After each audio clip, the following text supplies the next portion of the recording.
iniciando essa semana super especial com muitas atrações aqui no nosso programa. E nós vamos hoje receber uma visita novamente aqui da nossa amiga, já posso chamar de amiga, a doutora Ana Bernal, que é advogada. Doutora, boa tarde. Olá, Bárbara, boa tarde. Muito obrigada pelo convite, especialmente pela amizade. Muito obrigada mesmo. Feliz Dia das Mães pra você. Pra você também. Que foi ontem, um dia tão especial, né?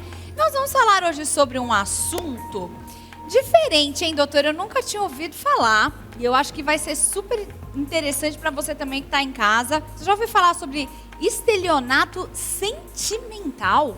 Gente, eu nunca tinha ouvido falar. Doutora, eu já quero te começar a perguntar o que é o estelionato sentimental. Olha, você que está em casa nos ouvindo, talvez até saiba o que é, mas pelo nome não identificou.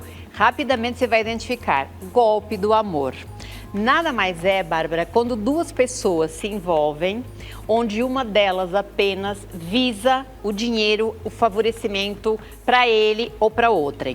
Uma das pessoas está envolvida nessa relação emocionalmente, promessas de amor, de casamento, muito comum. Então, essa pessoa, acreditando que aquela relação é verdadeira e que tem sentimentos, que há um laço ali de confiança, de relação, de fidelidade, baixa a sua guarda e acaba o outro usando dessa boa fé dessa pessoa para começar a fazer pedidos, para custear suas viagens, seu carro, suas roupas, quitar suas dívidas e por aí adiante. Então, é comum, muito comum isso acontecer e as pessoas às vezes não identificam. É um crime novo isso já? Acho que é meio novo, vamos poder dizer assim, né, doutora? Então, Bárbara, não é um crime novo. Ele já existe há muito tempo aqui no Brasil e no mundo, mas muito recorrente no nosso país. O que acontece com as redes sociais, e elas cada vez mais fazem parte do dia a dia de todos nós, é mais fácil a ocorrência deles e também é mais fácil de nós identificarmos. E para o estelionatário, esse que pratica o crime, é muito mais fácil ele escolher as suas vítimas. Porque nas redes sociais nós tendemos a postar muito de nós. É verdade. Uns até postam praticamente tudo. Onde tá, onde malha, onde come, né, doutora? Exato. Então, esse estelionatário que está de má fé, que vai se aproximar dessa vítima com o único intuito de se beneficiar para si ou para alguém, porque às vezes ele pede dinheiro para essa pessoa e usa para outra pessoa, ele estuda aquela vítima, o que ela gosta de fazer, o restaurante que ela gosta de ir. Quando ele aborda essa vítima, ele fala exatamente o que essa vítima quer ouvir. Então, se é uma pessoa tão boa, ela sabe tudo que eu gosto, é óbvio que eu vou conceder porque ele está com problema, porque aí ele começa a inventar uma história. Achou o príncipe encantado, né? Exatamente. E aí ele começa a inventar histórias. A minha mãe está doente, o meu carro quebrou, eu preciso disso, eu preciso daquilo. E a pessoa acreditando que está de fato envolvida numa relação onde muitas vezes lhe é prometido ou casamento, ou morar juntos, ou um relacionamento sério, acaba contraindo muitas vezes dívidas para ajudar essa pessoa. E geralmente ocorre mais com mulheres ou com homens? Eu acho que mulher, né, doutora? Excelente pergunta, Bárbara. É a ocorrência maior incidência de mulheres, mas tem muitos homens que também são vítimas do estelionato sentimental. O que acontece é que os homens, em regra, não têm coragem de registrar o boletim de ocorrência. O homem tem aquela questão machista de que eu sou homem, como assim? Me deixei levar por uma menina. Mas acontece muito sim com os homens, em especial com os homens, na sua grande maioria, homens mais velhos com meninas mais jovens. Claro que nem todos os relacionamentos, não podemos generalizar, isso aqui a gente fala da regra e não das exceções. Certo. Não é porque está envolvido com uma pessoa mais jovem que vai estar numa relação de estelionato sentimental. Sim. Não é isso que a gente está aqui querendo falar. Sim. Mas é comum essa ocorrência com os homens, sim, muito embora eles, por vergonha, não façam o registro. Então a gente não tem como apurar exatamente. Agora, os registros hoje são mais de mulheres. Elas são as maiores vítimas nessa ocorrência de crime. Nossa, e é engraçado porque a gente vê, né, que o homem, então, ele fica se sentindo culpado. Mas a mulher também. Eu acho que tende, então, ter essa culpa. A pessoa, ela se sente, assim, uma pessoa... Não queria usar uma palavra muito pesada aqui, mas ela se sente, assim, uma pessoa até idiota, vamos dizer assim. Muitas vezes, Bárbara, a mulher fica tão fragilizada emocionalmente E você que está nos ouvindo aí na sua casa, se tem alguém nessa situação, ajude essa pessoa. Porque a pessoa que tende a se envolver num tipo de relação assim, já é normalmente uma pessoa que está fragilizada emocionalmente. Tem ali alguma fragilidade emocional e esse estelionatário abusa disso. Porque é fácil nós criticarmos se você está bem emocionalmente. Agora, se a pessoa está fragilizada, ela não consegue identificar que aquela pessoa está num abuso emocional. E aí o que acontece é que esse algoz leva essa mulher a acreditar e ela acaba entrando e dando tudo para esse homem. E muitas vezes essas pessoas não têm o dinheiro e vão buscar em banco, contraem dívidas, empréstimos para custear os gostos, as dívidas, enfim. O que nós temos que deixar claro, essa pessoa tem que entrar em erro. Ou seja, a vítima que está nessa relação, ela tem que acreditar que aquilo é uma relação séria e duradoura. Se não existir esse liame, não é estelionato sentimental, não é crime. Então tem uma diferença aí, né? E doutora, você já pegou algum caso assim, nesse sentido de estelionato sentimental? Vários casos. Como que chega a pessoa para você, né? E você identifica como é que você trata a conduta? Olha, o primeiro caso que foi considerado estelionato sentimental no Brasil foi em 2015 pelo Tribunal de Justiça Federal, do Distrito Federal. Foi uma vítima que teve prejuízo de R$100 mil, entrou num relacionamento que acreditava ser um relacionamento amoroso e essa pessoa começou então a fazer pedidos e fazia até chantagens e ela se sentiu obrigada a dar então esses valores. A partir daí, começamos a chamar de estelionato sentimental. Mas ele está previsto no artigo 171 do Código Penal como estelionato comum.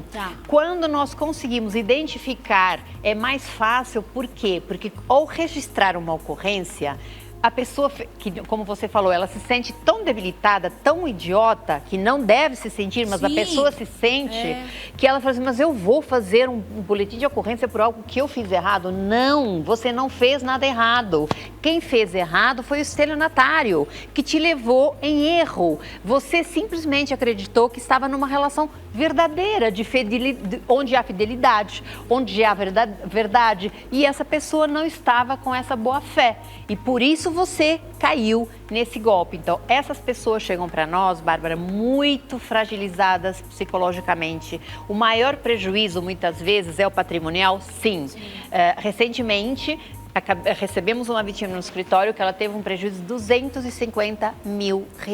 Uau! Mas isso não quer dizer que essa pessoa tenha sido esse o maior prejuízo. Essa pessoa está tão fragilizada, envergonhada, ela demorou para comentar isso com os filhos. Quando ela acabou comentando o que aconteceu, entrou em depressão, precisou ficar internada, inclusive, porque é de uma forma tão gritante essa humilhação, essa dor, essa culpa, exatamente, que a mulher acredita em ela ser a culpada. E não é a culpada. O culpado é a pessoa que levou ela a praticar tudo aquilo. Mas não podemos esquecer que a mulher pode identificar esse tipo de crime, esse tipo de abuso, quando todos nós queremos ser felizes, Bárbara. Eu, você que está nos ouvindo, todo mundo quer e deve ser feliz. Só que quando a pessoa vem com um pacote muito promocional, o Dom Juan ou o Cavalo Branco, não existe. O santo é demais, né? A gente brinca, não existe, Bárbara, você né? sabe que todos nós temos defeitos, eu tenho, você tem, todos temos. Quando a pessoa é muito perfeita, desconfie. Porque no começo eles são muito perfeitos. Só que depois começam então a inventar histórias que estão passando dificuldade e começam a pedir dinheiro. Chegam a casar? Não, né? É um ponto que é legal a gente frisar, né? Normalmente essas relações duram até o momento em que eles conseguem lograr êxito naquilo que ele queria. Então, muitos deles vão até a página, ele queria um carro, ele queria uma viagem, ele queria roupas de marca. Quando o estelionatário consegue isso, geralmente ele termina essa relação e vai para o próximo golpe. Ou da vítima. E vai para o próximo golpe, exatamente. Olha só, tem até uma série, né, que saiu agora sobre isso. Um cara que ele era fantástico nos golpes, gente. E terminou a série e ele não foi preso porque... Estelionatário do Tinder. Isso, do Tinder. porque eles não comprovaram que isso foi um crime. E eu não entendi porque. Será que em outros países não é realmente um crime? É só no Brasil? É crime também e eles conseguiram puni-lo. O que aconteceu é que ele morava em outro país. Ele praticou os crimes num país e ele morava, me parece que em Israel. Tá. Então não tinha tratado para aplicar essa pena, que é uma dificuldade para você punir uma pessoa que pratica crimes em vários países, você tem que ter tratados para que haja a transferência do que se decidiu num país para o outro. Então, muitas vezes, esses estelionatários, e aqui no Brasil também acontece, nas redes sociais, eu não vou falar o nome para a gente não falar aqui de propaganda, mas tem uma rede social onde os estelionatários se apresentam como sendo capitães de navio, altas patentes da aeronáutica, e parece que são pessoas extremamente cultas. Eles criam um fake, ou seja, uma personalidade que não existe de fato, e começam então a enviar mensagens para essa mulher para ela acreditar que está nessa relação. Logo na sequência, eles começam a pedir dinheiro para viajar. Eu preciso te ver, eu quero casar com você, eu quero ter uma relação séria com você, quero te conhecer pessoalmente. Mas olha, tive o meu dinheiro bloqueado, você me manda X e eu vou te visitar. As mulheres normalmente fazem esse pagamento, ele fala, olha, deu um problema com o meu passaporte, tive que parar no país tal, você pode me mandar mais um aporte? E a mulher continua pagando. Nossa, não, gente, é inacreditável, né? E assim, e é engraçado porque essa questão sentimental, ela é tão forte que a pessoa acaba cedendo, né, doutora? E aí ela, poxa, às vezes está fora de um relacionamento há tantos anos, aí aparece o Dom Juan, ela fala, poxa vida, agora que eu vou, né, ficar feliz. Então tem que tomar cuidado, né? Porque, claro, pode acontecer sim de relacionamentos pela internet darem certo, mas é bem complicado, né? Esse tipo de golpe é mais comum pela internet, mas ele também acontece sem ser na internet, tá? Menos comum, até porque as relações hoje, os namoros, digamos assim, os tradicionais, sem ser envolvido aí a má fé, é difícil ser pessoalmente, porque normalmente alguém te apresenta. Exatamente. E as pessoas, um ciclo ali de amizade. É um ciclo de amizade. Se você vai apresentar, se você sabe que a pessoa não é uma boa pessoa nesse sentido, você não vai apresentar.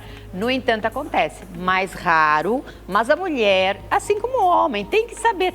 Quando era um período mais atrás, né, vamos lá, alguns anos atrás, não eram os pais que avaliavam se aquela relação era boa ou não para o filho? Claro que a gente não está dizendo para regredirmos, mas a mulher, assim como o homem, tem que ter as cautelas quando vai se relacionar com alguém. E hoje até é muito fácil, se você jogar o nome no Google, você vai se surpreender, principalmente com esses estelionatários. Na sua grande maioria, eles já têm um histórico, inclusive de processos ajuizados contra eles por estelionato. Então, se a mulher tiver essa cautela, e eu falo mulher porque é maior incidência.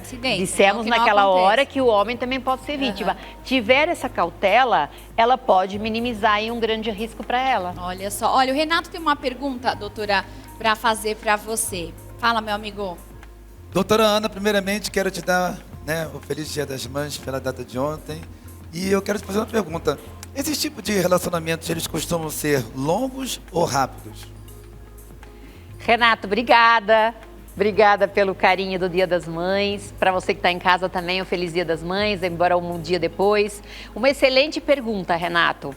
Esses algozes, esses estelionatários, geralmente eles ficam com essa vítima até lograr êxito naquela meta que ele tinha. Ou muitos deles se tornam longos até por anos, porque enquanto ele consegue manter a vítima naquele engano, ou seja, a vítima acreditando que vai acontecer uma relação duradoura ou que é prometido o casamento, então continua nessa relação muitas vezes de anos. Às vezes é alguém da família, Renato, que alerta essa pessoa de que ela está sendo usada patrimonialmente, e aí que a pessoa começa a se alertar de que de fato aquela relação não é uma relação de boa fé.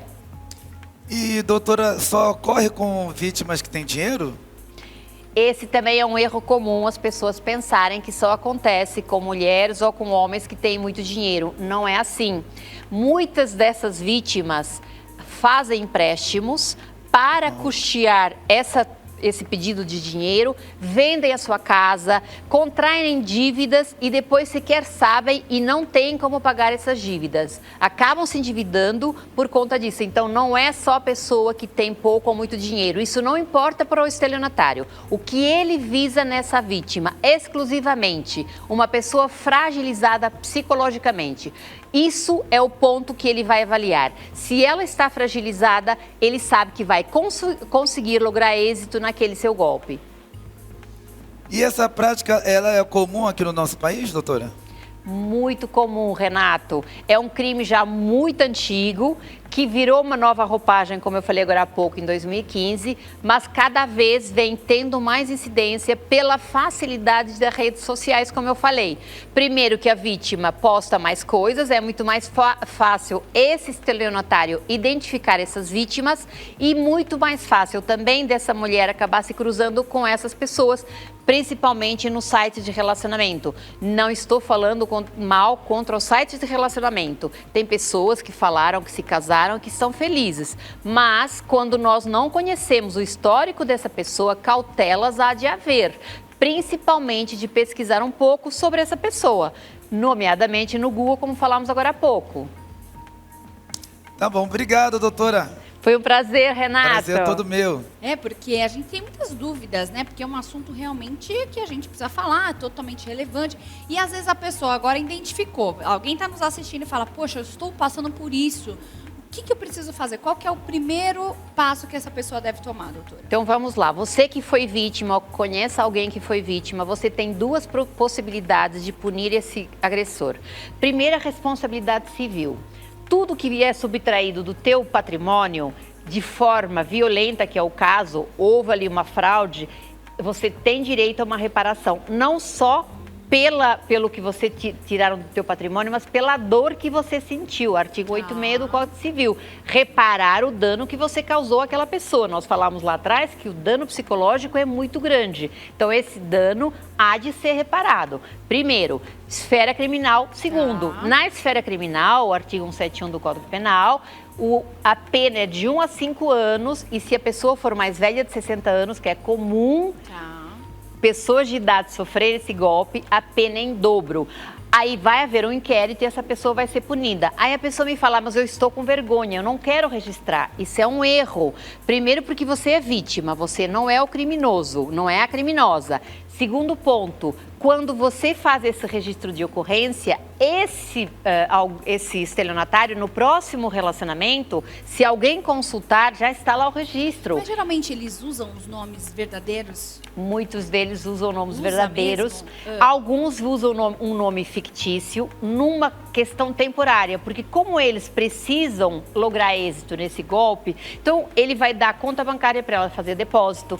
Outras vezes ele até usa de algum familiar. É a minha mãe que está doente, deposite na conta da minha mãe. Mas normalmente eles até podem, num primeiro momento, usar um nome fictício, mas logo em seguida, porque como essa relação tende a durar, não é tão passageira assim... Vai fechando o cerco, vai fechando, né? E uma hora ele vai acabar falando. Muitos deles, Bárbara, você tocou até no assunto importante, usam alguém da família envolvido ou um terceiro, ligam para a pessoa para confirmar dados. Olha, sim, eu sou a mãe dele, ele está muito doente. Como essa cliente que eu falei para você, que nós recebemos recente no escritório, sim, onde a mãe ligava para ela e falava, sim, você precisa me depositar esse valor porque eu preciso fazer uma cirurgia cardíaca. Se eu não fizer essa cirurgia, eu vou morrer. E a pessoa está tão envolvida naquilo que acredita nisso. Então, é preciso cautela? É preciso cautela. Todos nós estamos sujeitos, todos nós estamos sujeitos. O alerta que eu dou para você que está nos assistindo, não existe pessoas 100% confiáveis. E não existe pessoas 100% boas. Todos nós temos defeitos. Se a pessoa se apresenta como muito boa num primeiro momento, tome atenção, porque isso com certeza em algum momento vai aparecer o pedido de dinheiro. Primeiro ponto. Segundo ponto, um dano que é muito comum a pessoas que sofrem esse tipo de golpe, elas ficam tão fragilizadas que começam a desconfiar da figura masculina, principalmente as mulheres. Elas pegam a figura masculina como sendo a pessoa que lhe fez mal, quase sempre elas não conseguem voltar a confiar num homem. Olha só, até então isso pode gerar até um problema familiar, né? Sim, problema. Mais sério ali com o filho, com o relacionamento de pai ali, né? Pode ter então uma questão mais pesada ainda sentimental, né, doutora? Às vezes a vítima transfere isso para as pessoas da família. Primeiro ela resiste em acreditar que aquilo que estou... Porque a família de fora quase sempre percebe antes. Sim. Ela resiste e não quer acreditar. Quando ela vê que de fato caiu nesse golpe, aí ela começa a desconfiar de todo mundo que está em volta. Até vítimas que começam a desconfiar do marido, do companheiro, do próprio filho, do tio. Por quê? Porque começam a ver a figura masculina, desde que haja alguma relação de dinheiro envolvida, como se fossem todos esses golpistas. Eu vi um golpe também que tem agora recente, né? Que assim, eles vão lá, entram na rede social da pessoa, começa a conversar, pede fotos dessa pessoa, fotos mais íntimas. E aí, após isso, a pessoa começa a pedir dinheiro. Olha, se você não me der o dinheiro, eu vou expor as suas fotos. Entra também como estelionato sentimental ou é outro crime? Pode entrar como estelionato sentimental se a pessoa pagou. Esse crime visa prejuízo da vítima. Ela tem que tirar da esfera do patrimônio dela, passar para o patrimônio do estelionatário para se considerar estelionato sentimental. Se não houve, o fato dele estar pedindo dinheiro por aquelas fotos já é crime. E isso recentemente também foi apenado, são os tais nudes. Não pode pedir dinheiro, obviamente, nem fazer chantagem. Então, sim, também deve registrar, fazer a ocorrência. O que as pessoas precisam entender, não tenham vergonha de denunciar essas pessoas, porque senão elas continuarão daqui a 1 ano, 2 anos, 3 anos com essas atitudes que prejudicam toda uma sociedade, porque hoje é uma mãe, amanhã é uma tia e por aí vai. Outra cautela que a pessoa precisa ter, e também é comum a família começar a dizer, ele está se aproveitando de você. Se a pessoa... As pessoas ao redor começam a enxergar. começam, mas se a pessoa concordou, não há crime. Veja, eu estou entrando numa relação onde eu tenho mais dinheiro do que o outro, mas eu concordo que eu vou custear a tua vida. Eu concordei. Uma escolha, né? Uma escolha. Isso não é crime, não é errado. Se a pessoa concordou, é uma escolha dela. Sim. Então não adianta a família querer encaixar num crime, não é. Desde que não haja o tal do prejuízo em detrimento da forma ardil, da fraude, do engano. Se a pessoa não está naquela relação por engano e cedeu esse dinheiro de forma voluntária, não existe crime. E isso tem que passar no crivo da advogada, que vai ali analisar minuciosamente como se dava aquela relação. Então não adianta depois a família, mas ela deu porque ela quis, agora eu vou querer me vingar, vamos ressarcir e vou puni-lo criminalmente. Então não existe, porque a pessoa transferiu voluntariamente. Existe aí uma linha que faz toda a diferença. O estelionato prevê que a pessoa usou de meio ardil para enganar o outro. Tem que existir a fraude, o meio ardil, e tem que haver a transferência do dinheiro acreditando que aquele dinheiro se destinava a outra coisa. Ou seja, eu acredito que ele vai se casar comigo. Eu estou fazendo um adiantamento, um empréstimo, e só por isso que eu estou pagando esse valor. Caso contrário, não se caracteriza o crime de estelionato. Olha só, bom, espero que você tenha aí ficado bem informado com esse assunto que está aí, né, gente, na atualidade. Então, abra o olho, cuidado com quem você vai se relacionar. Doutora, eu gostaria que você desse as suas considerações finais aqui pra gente, deixasse os seus contatos também, para quem precisar de uma ajuda, um conselho aí, né, na área da advocacia também, por favor. Olha, Bárbara, para as mulheres que estão nos assistindo, que são aquelas que sofrem a maioria desses golpes, não se sintam humilhadas, não se sintam envergonhadas, não precisam. Primeiro que vocês não estão sós, tá? Está cheio de gente que pode te ajudar. Nós também podemos tirar mais das suas dúvidas se você quiser. Meu Instagram, @advogada Ana Bernal, no Facebook MR Bernal Advogados e @o Limite do Amor, que é o grupo de mulheres que apoia outras mulheres vítimas de violência doméstica, e o crime patrimonial é um dos crimes que se encaixa na lei de violência doméstica também. Muito bom, doutora. Olha, muito obrigada mais uma vez. Venha quando você quiser, a casa é totalmente sua. Já tem aqui cadeira cativa, tá bom? Bárbara, obrigada pelo convite. Renato, obrigada pelo convite. Obrigada à direção. É uma honra, um prazer estar ao lado de vocês dois.